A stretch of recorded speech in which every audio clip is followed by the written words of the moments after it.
All right, welcome to the second half of the most recent writings of the Elite Stream, where we're discussing the next section of Johann Ratziu's book on the Milner-Fabian circles. And he makes a lot of use of a book that you've seen me reference many times, which is this big mammoth tome of the history of British intelligence. And there's a really important chapter, chapter 22, that is the most relevant for what we discussed in this recent chapter of Ratziu. And this dealt with the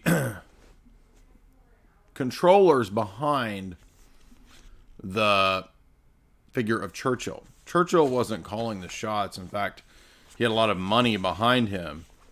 And this was from a company known as Brinco. Brinco, the British Newfoundland Development Corporation, and a figure named John Colville, and another figure named Ferguson, who, in the Ferguson book, Niall Ferguson's book, discussing the John Colville character, was really the the background behind the control of Churchill. And this was several other figures as well: Lord Birkenhead, Lord Esher, Sir Ernst Cassel.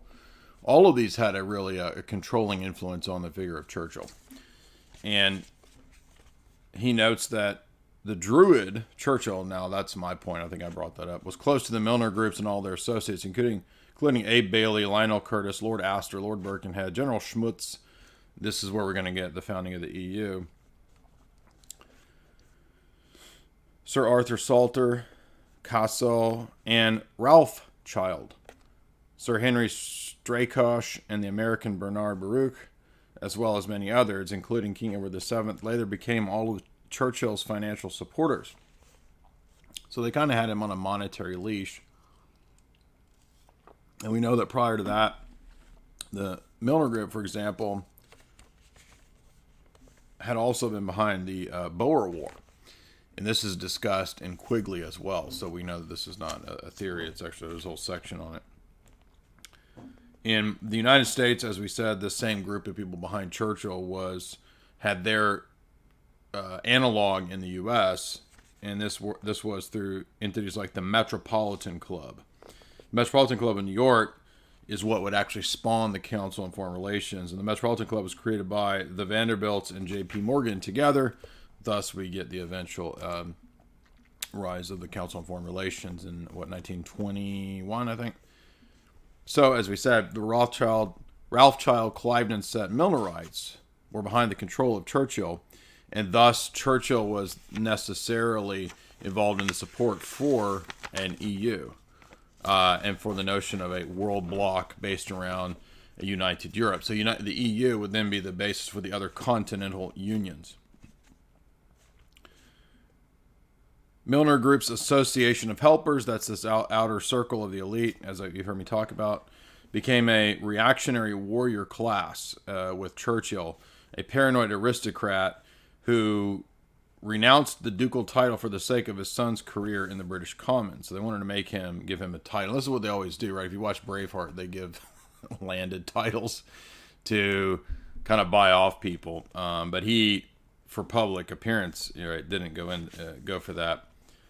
Churchill was close to the Milner Group not only socially but also ideologically. The special relationship between Britain and America, that is the division of the world into these regional blocks, would be the basis for the idea of the EU.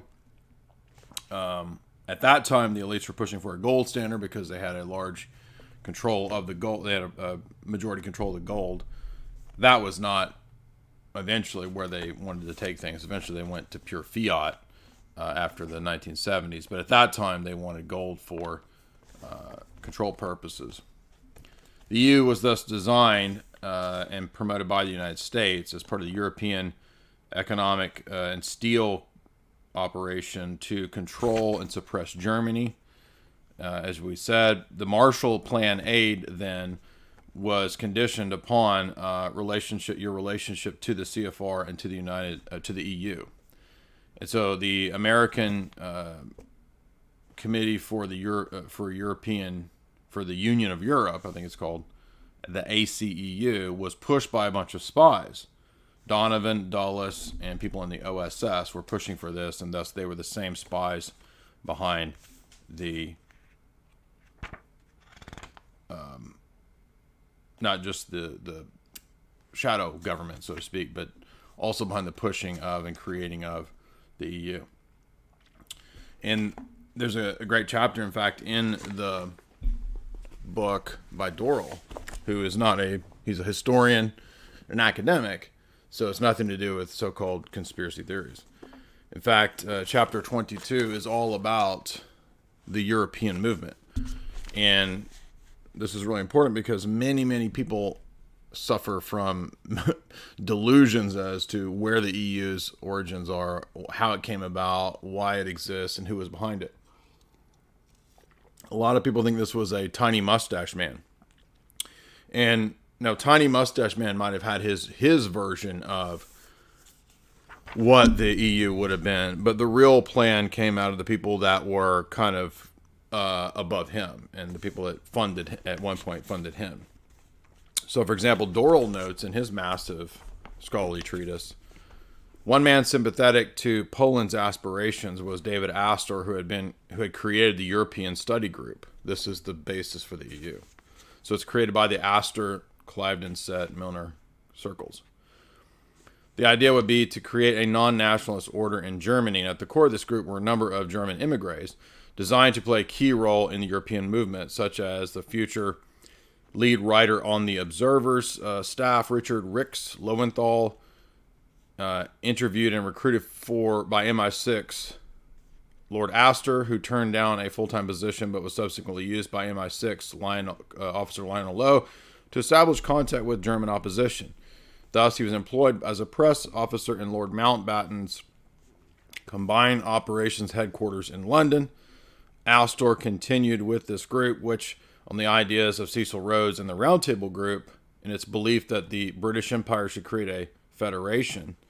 Astor's mentor was Lord Lothian, also known as Philip Kerr, the most original thinker of the Round Table groups, who was regarded by many Europeans as one of the spiritual fathers of the European Federalist movement or the European Union movement. In the interwar years, Lord Lothian had supported the British Federal Union, a small group which had wide influence, funded by Lord McGowan, chair of the Imperial Chemical Industries. So again, we begin to see, and then this goes into Jean Monnet and a bunch of other senior MI6 officers who became one of the 12 apostles, Britain's military intelligence liaison officers with the French army, pushing for European Union. Thus, the Rhodes Roundtable groups are the real source of the EU. And the spy hub that we talked about was known as the Special Operations Executive. This is the same SOE that helped to come and set up the OSS, you see. In Europe, the Special Operations Executive resistance workers actively campaigned for post-hostilities vision of a federalized Europe. When Mussolini was overthrown in 1943, free prisoners founded the European Federalist Movement, the EFM, in Milan, where the architects of European unity were British intelligence-sponsored resistance leader Edgardo Sogno. He operated through Switzerland, and the European Federalist Movement secretly coordinated with different currents of federalism. Federalism is European unionism again, with European resistance movements throughout the underground. In Dutch, the paper was called Het Parool. In France, it was called Combat. And then it mentions a bunch of other people involved in this that we don't really know. It says, resistance movements will be tomorrow's builders of the new Europe, said, who is this? Henri Freinet, who later became a member of de Gaulle's National Committee in London. Only the Special Operations Executive Goubens and the OSS's Alan Dulles, with whom the Frenchmen were in contact, took these points seriously. So the OSS, you see, was really behind the European movement and who was helping to push this with British intelligence. In the run-up to the invasion of Europe, Lord Astor had now transformed transferred to a unit liaising with the Special Operations Executive and with the resistance in France. And it says that anarchy can only be solved by the creation of a federal union of the European peoples, he said in the 1940s, 1945. In March of 1945, a combat-backed committee for European Federation called its first conference. The war was still in progress, and Italian resistance members secretly made their way across the Alps to Paris. Those who attended included Albert Camus. So, the existentialist atheist, Albert Camus, André Philippe, Emmanuel Mounier, Spinelli, and Francois Bondy, all of whom were key players in the early phase of the European movement. Also present was a British delegation close to Lord Astor, named George Orwell. Astor's observer suggested that Britain must make sure that Europe must become united under British leadership. Now, I don't know if this is at the period when Orwell was still part of the system and working for British intelligence, or if he had begun to doubt that and thought that he would be a socialist. This is probably early. Yeah, this is early. So this is 45. When did he write 1984? 1948. So a couple years before he wrote 1984. So maybe he's not really keyed up yet as to what's going on, to give him the benefit of the doubt. Now, it goes on to talk about one of the other figures that you've heard us mention who's kind of notorious, Count Coudenhove-Kalergi. Churchill helped to work through the push for these European movements throughout Western Europe because of their pro-British sentiment. His son-in-law and closest colleague in this European project, son-in-law Duncan Sandys visited He visited together with European Union organizer Count Coudenhove-Kalergi with the news that Churchill was working on a pan-European movement. And then it says, Churchill did make use of other European movement supporters, including British ambassadors in Paris, Duff Cooper, who supplied him with intelligence, and quote, who wrote to Churchill, "It looks as if the communist virus is being decidedly corrected." He saw European unity in terms of French and German partnership as a balance to Soviet power, which is interesting because the EU movement is not ultimately anti-communist. It is socialist. It's amazing. How do people not see that all of this push for greater and greater socialism is had at the behest of very wealthy people who are not anti-communist?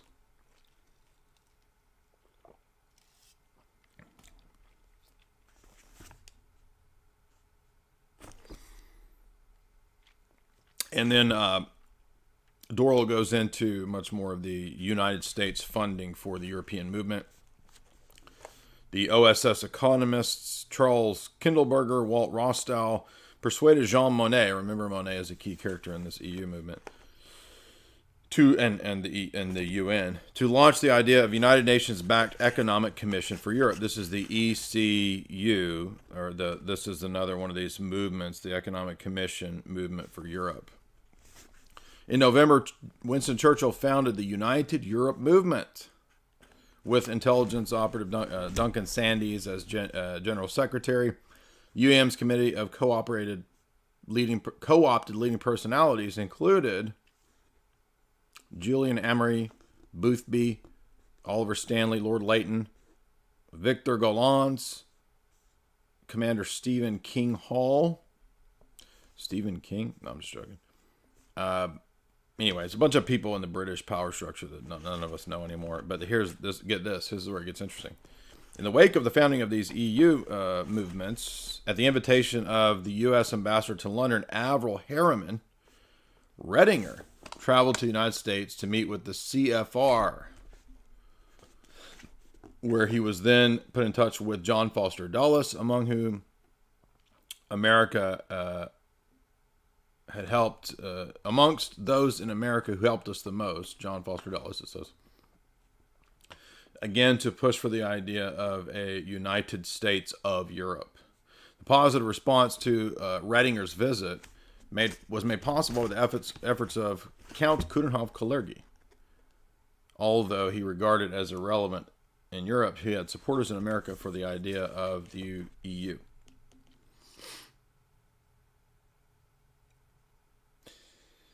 So you can begin to see that, and here's another important section.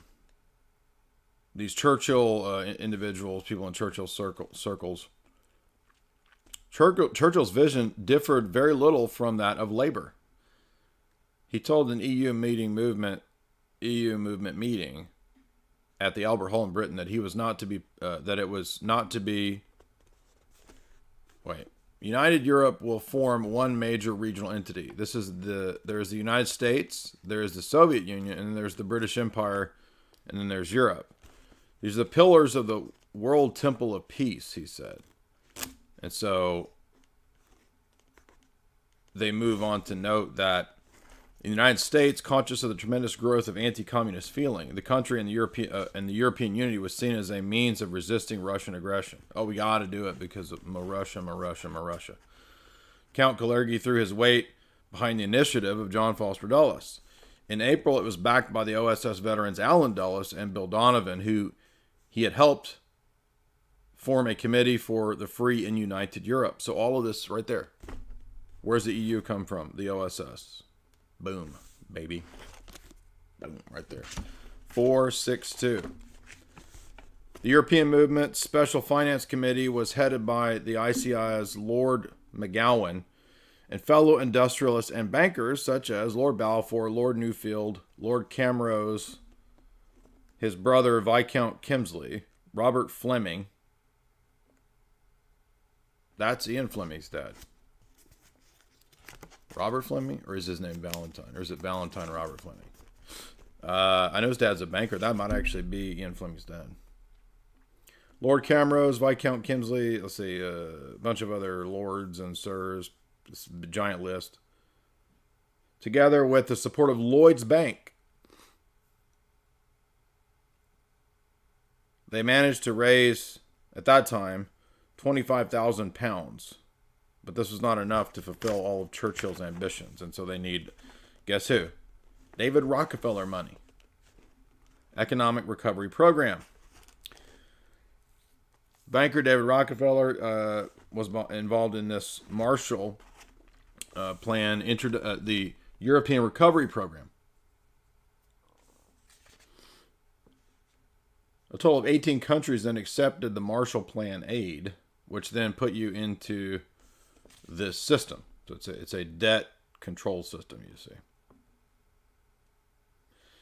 Then it goes into basically everything that Ratu has said is all an echo and a summation of this chapter, which has a lot more names and details, basically, of Stephen Dorrell.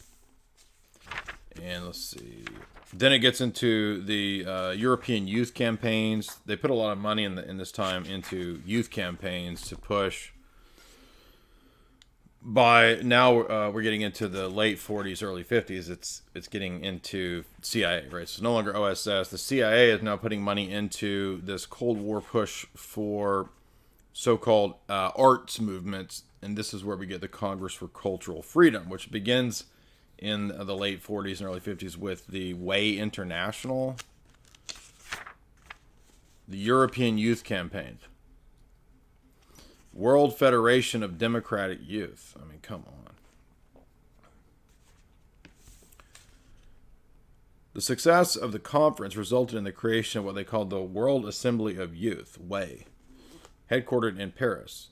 This was dubbed the Cold War Trojan Horse. The British WAY Committee was elected with broad membership and non-Moscow aligned socialists. So basically any socialist, notice it's not anti-communist, it's anybody anti-Moscow, anti-Soviet, including Fabian socialists, including what they said could be in the hands of the right wing. 1952, Way's president Guthrie Moy received a dire warning that its considerable grants from the Foreign Office were at risk. And so this is basically a Western intelligence front to influence the youth. But it becomes a model, you see, for creating what will become eventually the Congress for Cultural Freedom. Eventually, the CIA puts money into this way. And it says, in 1975, former head of the CIA's International Organizations Division, Thomas Braden, confirmed that the agency funded the European movement and the EYC. And Way. Financial aid to Way led to International Secretary in Paris becoming increasingly discredited because, of course, they denied for many, many years that they were funding this operation. Then they had to try to organize student unions. So this is important because a lot of people don't realize a lot of this student stuff, student unions, student movements, student coalitions, youth for this, blah, blah, blah, blah, blah, is rife with intelligence agents and funding. Now, it doesn't mean that everybody that runs or is involved in some local college goofy thing is a CIA operative. No. They get money from these things, you see. Student organizations, that's 100% like classic. And there's a million of these, right? I mean, there's so many of these with all these acronyms that I don't even know. Let's see. Here's one. It says, British officials, however, concluded that the SIS, this is some student organization, that's actually British SIS, would not react favorably if this was made conscious, nor was he aware that the COSEC's source of funds was in fact the CIA. So, well, let's see. What is the COSEC? The Coordinating Secretariat of National Union of Students. So, wow, that sounds like a boring government organization. Okay, well, it's actually funded by the CIA for Cold War propaganda, you see. And it's everywhere. This money, this infiltration, this influence is everywhere. And you say, well, but we was fighting the Cold War, gotta beat the commies. Yeah, but this is not actually fighting socialism. These are entities that are not really they're anti-Soviet because it's what's going on in Russia and it's Stalinism, you see, which had made Trotskyism its enemy and made it mad. And then it goes on to list multiple other things that were, again, let's see, FISC was another CIA front. Let's see, what is FISC? You can't even keep up with all these. I mean, how do they just have a giant list of an infinite number of acronyms? Like, who could even keep up with all the stuff that's funded? I mean, it's hard enough to do your taxes. You got to hire somebody to do your taxes. Like, who keeps up with all this stuff? How does this, I mean, I just don't even understand how this giant machine can even run as crazy as this stuff is. Okay, so what is FISC? Another student group. I mean, there's just endless of these. For about 15 years, the CIA was the principal source of funding for the FISC. Okay, what is that? It's just another student group. That is, however, to get one of the unique, here, this is interesting, one of the unique joint MI6 CIA operations was that of the Congress for Cultural Freedom. And we've, this well because we've covered the Francis Stoner Saunders book, and this is really the locus of where the CIA gets involved in the arts. During the Cold War, this is the basis, as you guys know, for the promotion of abstract art, degenerate art, emotivism in the arts, the idea that there's no need for talent, for form, for meaning, for harmony, for symmetry, because art should be, quote, free. And the sad part is that initially in the Cold War period, they recruit actually good artists. So, classically trained musicians, right? All these kinds of people are involved in this. A lot of famous writers. But then they also start recruiting all of these people that are also creeps. We get NWO proponents like A.J. Ayer, Arthur Kessler, right? These people are all part of this intelligence operation of the Congress for Cultural Freedom, you see. And I think you get Warhol and Jackson Pollock and all those figures also, right? And Orwell. Orwell is another person involved in the Congress for Cultural Freedom, as is British intelligence operative Malcolm Muggeridge, who are, again, quote, conservatives. So it's not like this was people who are just all commies. No, this is the people who are the supposed opposition to commies. No, it's people who are Western liberals in opposition to Stalin's Sovietism. It's not really about freedom versus communism. That's all propaganda, you see. Orwell's 1984 and Animal Farm, for example, were pushed by the CCF.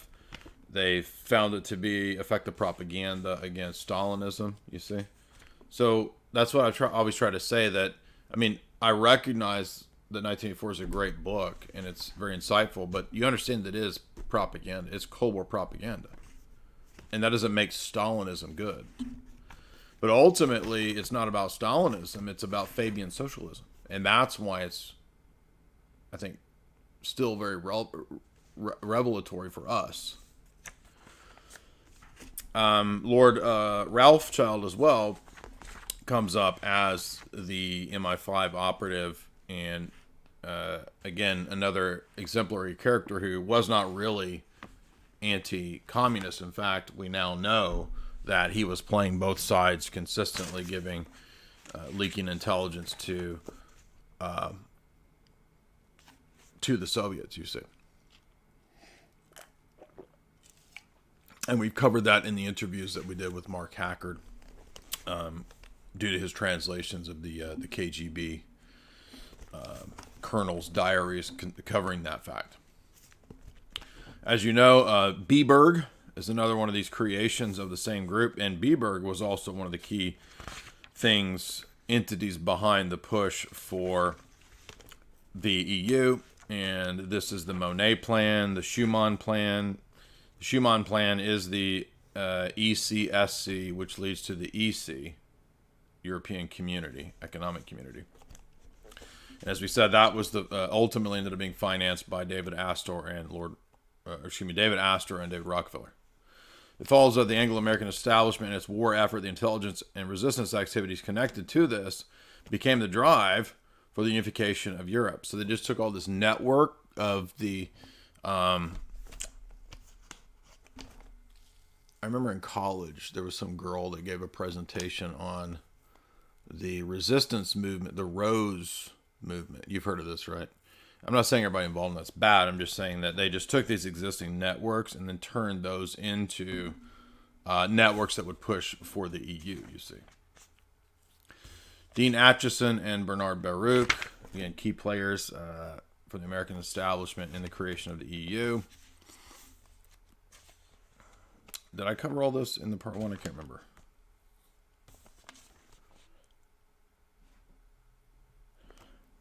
Author Eustace Mullins, interestingly, because he was writing back at this time, critiquing this stuff, became blacklisted by the FBI at the behest of the CFR. Interesting.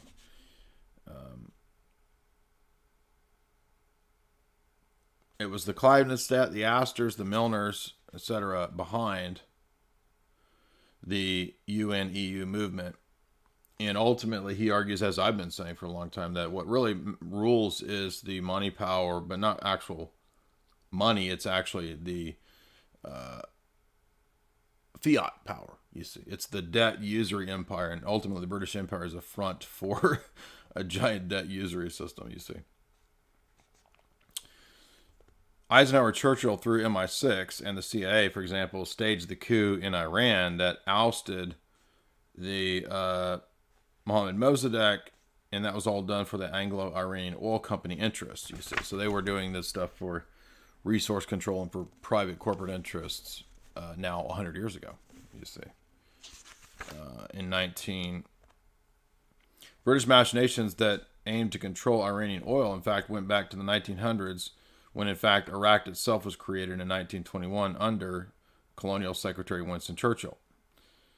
In fact, this was all part of British imperial designs, and the money interests that were aiming at controlling the world's resources and economies were thus responsible for the Boer War and then World War I. That's what Quigley says as well. I know that I'm saying that the Iraq was created in 1921, not the coup in Iran. That was 1953. And that was Kermit Roosevelt, Eisenhower, and CIA, right? And guess who worked for the Anglo-Iranian oil company? Or who ultimately was serving that design? Does he mention this? I don't know if he mentions it, but remember that that was a Sidney Riley, right, working for those interests.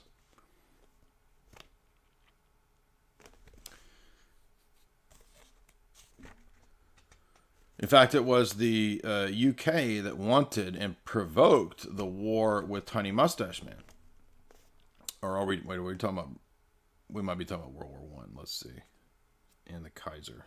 Yes, I'm sorry, not Tiny. Well, actually, they provoked that too. But let's go back to World War One. The Kaiser. Now, this is all in the Dr. Coleman book, and this is Wellington House, which drew up all the propaganda for World War One against the Kaiser. That would actually be. That would become Tavistock. Remember all that. So all that Tavistock stuff, that's who's sort of formulating this in the background. Now, the Boer War, that had to do with the De Beers Company getting control of the diamond trade. The Second Boer War of 1899-1902 was instigated by the Milner Group against the Boers, that's the Dutch settlers in South Africa, and this revolved around control of gold and diamond mines. The Milner founders, Cecil Rhodes and Lord Nathan Ralph, together with the cousins at Lazar Ferré in Paris, controlled the De Beers Company, which owned all of South Africa's diamond mines. British suppression of the Boers drew criticism from Germany, and this is partly what will lead to World War I. Wellington House then draws up all of the anti-German propaganda for World War I. And that was the Bryce Report. Remember that from the book that we did, the John Coleman Tavistock book. So the Boer War, together with Ralph, you know who, that led to Wellington House and the Pilgrim Society, which is the Astors and people like Sir Arthur Conan Doyle, yes, of Sherlock Holmes fame. That's, by the way, why in Sherlock Holmes's storyline, Mycroft is British intelligence, you see. So actually within the stories of Conan Doyle, you can kind of get that that's who's in the background of the stuff, you see. And 221B Baker Street also is a classic reference to British intelligence, you see. Thus, World War I, he concludes, was planned in the early 1900s. He says that anti-German sentiment at the time of World War I served to cover the fact the empire was taken over by this elite known as the Milner Group, and they used entities such as the Anglo-American League and the Pilgrim Society for that purpose. This is what would lead to the League of Nations and eventually the United Nations and the EU. Same group. There you go. In fact, operative, as you know, at the time, Colonel Edwin Mandell House was working for these interests. And ultimately that had to do at that time with the fact that the Brits wanted the German colonies, you see. So it had nothing to do really with defeating the bad guy. And that's what they did with the Bryce Report propaganda, which is all made up, was, oh, you see how bad the Kaiser is, therefore we got to go take his colonies, particularly African colonies. This was the motivations for Colonel Edwin Mandell House, who was the handler to President Woodrow Wilson, because he wanted to take over Germany's former African colonies. The mineral deposits and the diamonds which had been discovered there in 1908. That's what this is about. Pilgrim Society would eventually become the Anglo League, and this would lead to the Bryce Report. And he actually has a chapter on that, which is in the Coleman book that we covered. Churchill was thus controlled by these people who ultimately were running the Bank of England, and the reason they wanted a gold standard had to do with a gold monopoly, which apparently was had by the British Central European Bank. Oh, so the Bank of England had planned a British Central European Bank that would be based on a gold standard because they control most of the gold market, in other words. So it's not that gold is bad and the elites want it, so therefore gold's bad. No, it's the elites had the control of the gold and gold mines, and so that's why they wanted a gold-backed European central bank currency.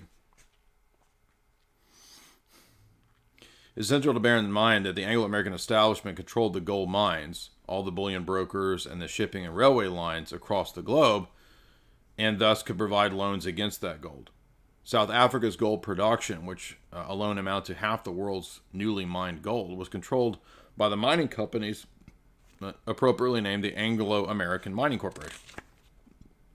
This was a twin outfit of the De Beers and was owned by De Beers and J.P. Morgan and Company, as well as Lord Ralph. The gold was shipped from Cape Town to London, where it was refined at the Royal Mint Refinery through Lord Ralph. There you go. So it has nothing to do with gold being bad. It has to do with, well, if we can control the gold minting and market, we control the currency, you see. And not just the currency, but also locking down the oil interests for the Anglo-Iranian Oil Company.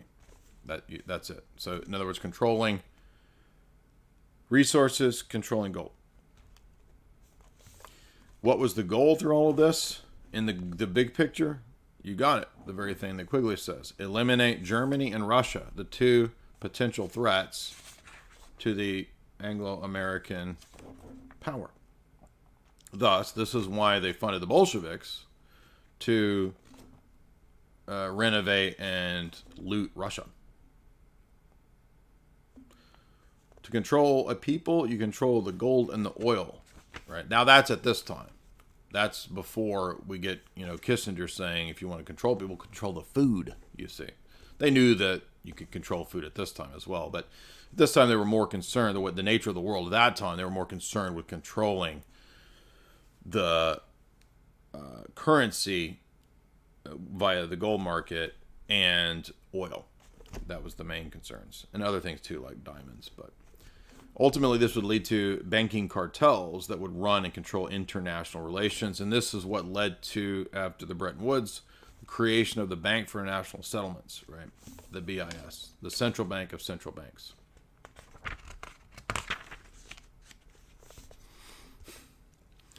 The Milnerite plan was regional blocks. Thus, the European Union, as the Council was referred to, especially on the continent, was to have a committee of ministers and a consultative assembly of permanent secretariats.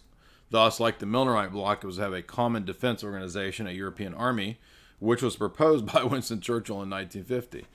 Like the Milner Group, Churchill envisioned a world unity through the United Nations. What? Based on 3 or 4 regional groups. So giant continental unions. But ultimately, no, it's not Tiny Mustache Man version of it. It's a Fabian socialist, capitalist, socialist, mixed system. Third way type thing.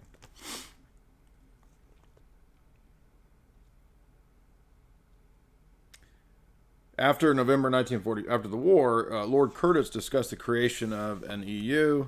It involved using the Milnerite tactic of controlling and creating the rising tide of public opinion. Enter Tavistock. Enter Walter Lippmann. Enter all the stuff that we've been talking about. Tavistock's in the UK, you understand. It's not just a clinic, it's also a research division.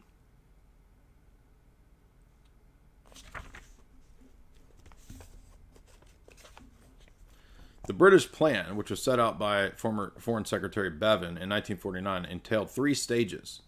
The first stage was that Brussels Treaty would be in place, which was a hard core of the European system. The second stage would be what they called the Atlantic Pact, which was meant to reinforce the first stage with American wealth, power, and financing behind the European movement. The third stage was the creation of the Council of Europe through Memorandum CAB 12937 in 1949. The Treaty of Brussels was signed, and this eventually led to the Dunkirk Treaty.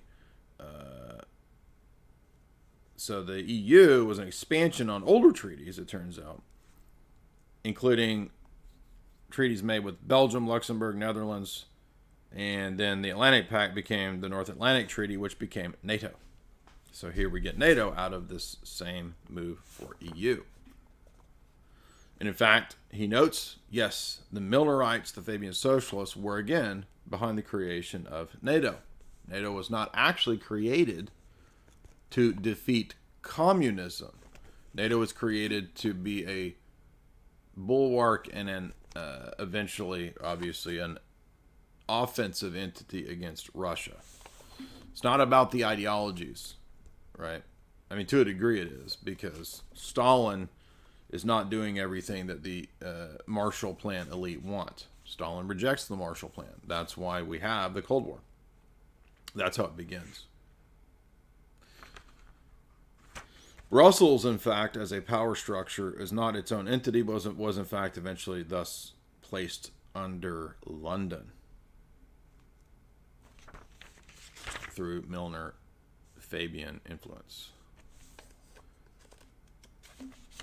Averell Harriman became the main controller and pusher of the Marshall Plan aid, and thus the Milner Group, which was pushing the Chatham House Marshall Plan, made it a key element for control of the EU.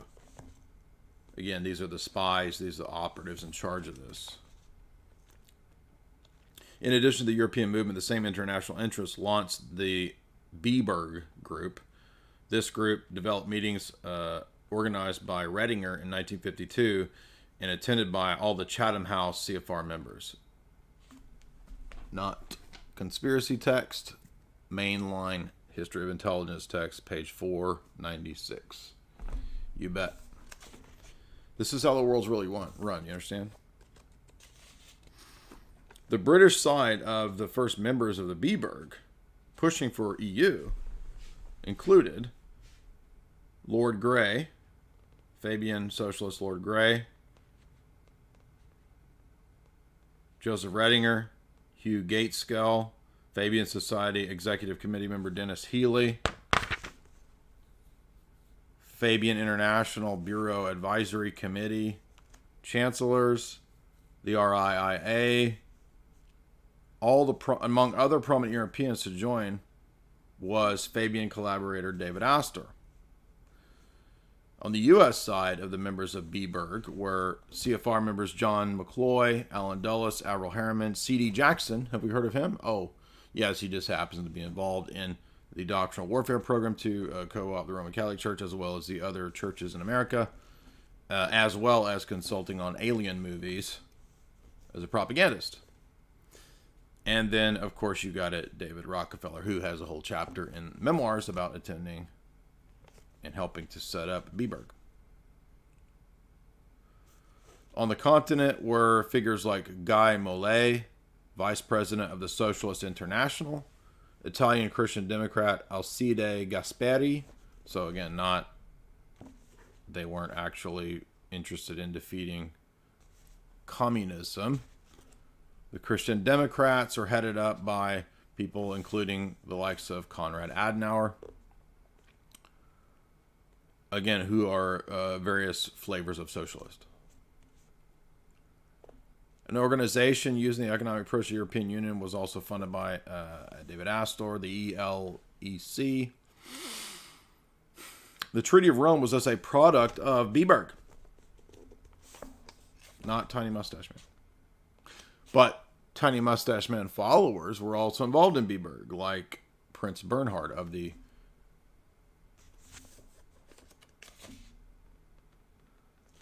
other supporters in the U.S. included entities like the Ford Foundation. You got it. Ford Foundation, let's see. This is interesting.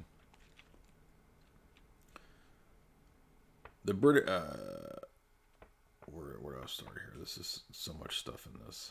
Other close friends and backers of the EU and Biberg were CFR members Avril Harriman, Supreme Court Justice Felix Frankfurter, who was also Supreme Commander of NATO, General Alfred Grunther. One of Jean Monnet's financiers was, in fact, the Ford Foundation, chaired by his personal friend John McCloy, who was also director of the Rockefeller Foundation. So, same guy running Rockefeller Foundation is running the Ford Foundation. Thus, Monnet was, in fact, a front man for all of these Anglo-American interests.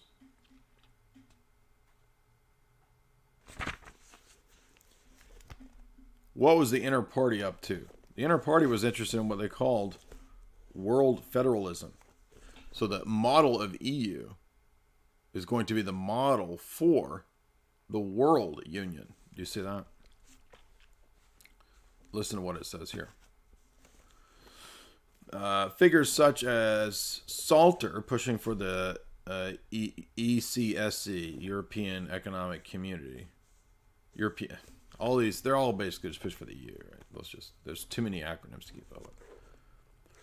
Salter was working with Fabian Society Honorary Secretary G.D.H. Cole, and through Chatham House recommendations, Salter was appointed Chairman of the Advisory Council of the International Bank for Reconstruction and Development. This was part of John McCloy's World Bank, which is also Fabian Socialist Bank, which had reportedly recently provided France with a $250 million loan, leading to the working together with British and American bankers. Finally, Salter was an intimate friend and admirer of H.G. Wells, who wanted an ordered world society, a world government. H.G. Wells remained an obedient...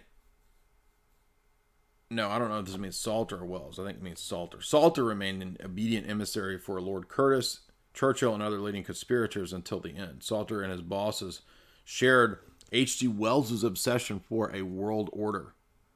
Curtis, in his World War, praises Salter, as well as Elihu Root and Lord Lothian and Lord Beveridge, as the exceptional champions of world federalism. Root belonged to the Milner Association of the Morgan Rockefeller Group. Lord Lothian belonged to the inner core of the inner party of the elite.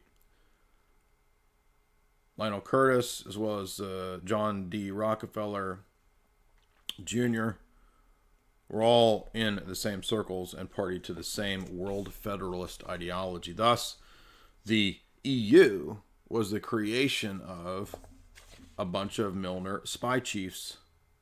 He notes, as pointed out by the Daily Telegraph, it was recently discovered in U.S. documents that included State Department memo was advising Vice President of the EEC to push for a monetary union secretly and to suppress any debate on the topic until the union was inescapable.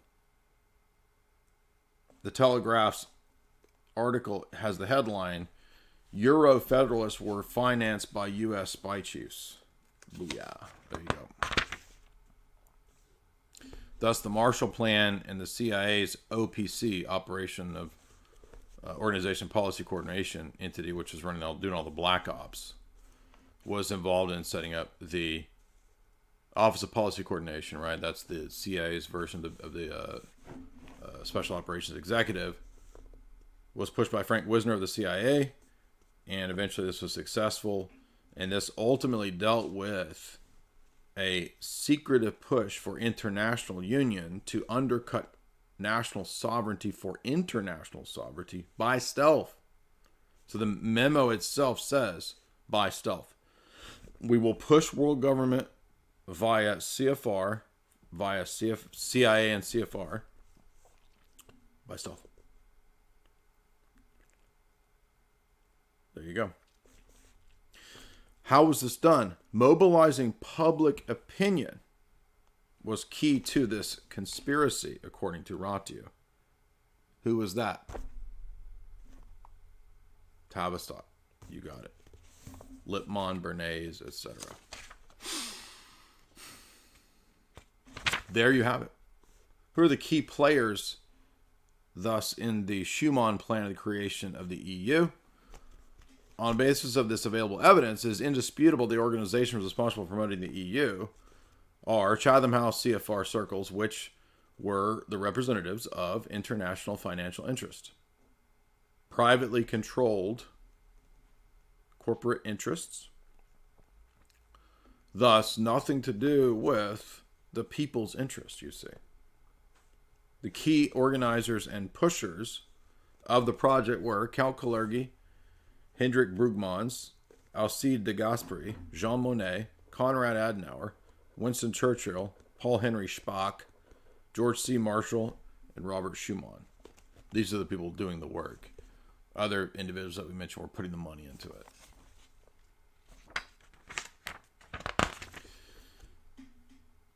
The money was not just Rockefeller, Morgan, but also Ralph's family, the Ralph family. Lazar brothers, Lazar and Ferré in New York, Lazar Ferré of Paris, Bank of England, which is Lazar Ferré and Rothschild people, Bank of France, also Rothschild, Lord Nathan Ralph, Baron Louis von Ralph, Baron Robert Ralph, Baron Edmund Ralph, Baron Guy de Ralph. There you go. Are you shocked? That's mainline history. Nothing to do with conspiracies. This is in Dorrell's book on page 481 as well.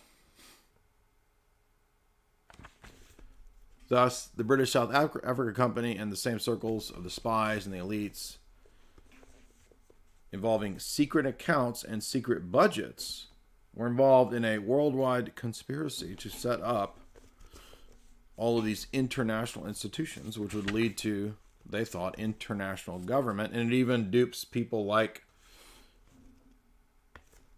anti-establishment activists like Gandhi, who end up becoming Fabian socialists, working for the very establishment that they think they're fighting, or perhaps he even knew that he was. Right? Maybe he was a British agent all along. It follows that the reason why the international Milner-Fabian clique pushed for a federal Europe, or what they called a United States of Europe or the European Union, and other supernatural constructs, is they wanted to make Europe a political entity model on the United States and the Soviet Union, regarded by the Fabians as the Union of Fabian States, the first step towards merging all three into a Fabian socialist world state. America and Russia had no empires. Britain was not to have one either. After all, there was to be a single world empire, an imperialism that became exclusively the preserve of the Milner-Fabian socialist order. There you go. Wow. Crucial. That's key. So, there is quite a bit more. We got another, 100, 150 pages in Ratio. So maybe we can squeeze some more talks out of this. Hopefully you guys enjoy the Milner-Fabian elite talks. And once again, we see that one of these giant entities, the EU, it has its exact same origin